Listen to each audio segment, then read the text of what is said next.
Welcome to Policy on Demand's Week in Review. I'm Dave Camp. What would you tell clients are your takeaways from this week? I really have two takeaways from this week, and the first is that the OECD released a report on methodology on Amount B on Pillar 1. And secondly, government funding continues to be a key issue facing the United States Congress.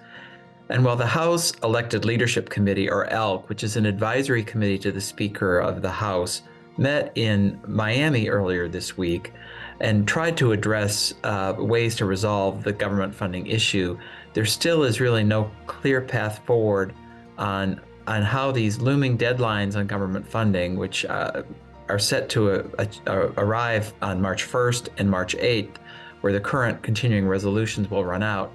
It's still unresolved how Congress is going to resolve the ability to fund government for 2024, even though we're almost 5 months into the fiscal year.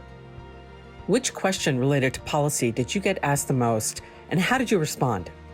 The question I received most this week was about how will the bipartisan tax bill pass the Senate, or how will that legislation reach the president's desk? And until the government funding issues that I mentioned earlier are resolved, I think it's going to be difficult to chart an exact path forward, but there are options, whether it's by unanimous consent, which I think is somewhat unlikely, or whether this bill is attached to other legislation, or whether it's a standalone vote in the Senate. There is a path forward, and I remain optimistic that these key business provisions paired with the child tax credit are going to be important going forward, and that ultimately the Senate will address this issue at some time in the near future. Where should companies focus their attention in the coming week? Companies should focus their attention in the coming week on the bipartisan tax bill, which passed the House of Representatives with a very large bipartisan majority.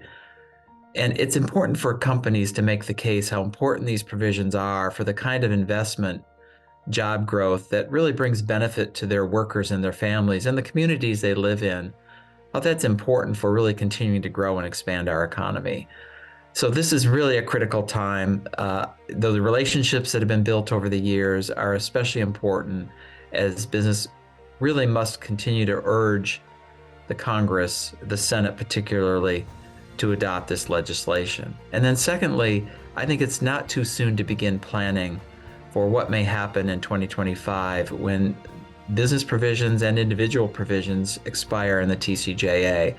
This 2024 is really a year, the rest of this year is really a time when the parameters of the debate may get formed. And so for companies to figure out what their key issues are, what their must-haves are, what issues really will not benefit them, to really do that matrix and do that planning work will really be essential in the months going forward.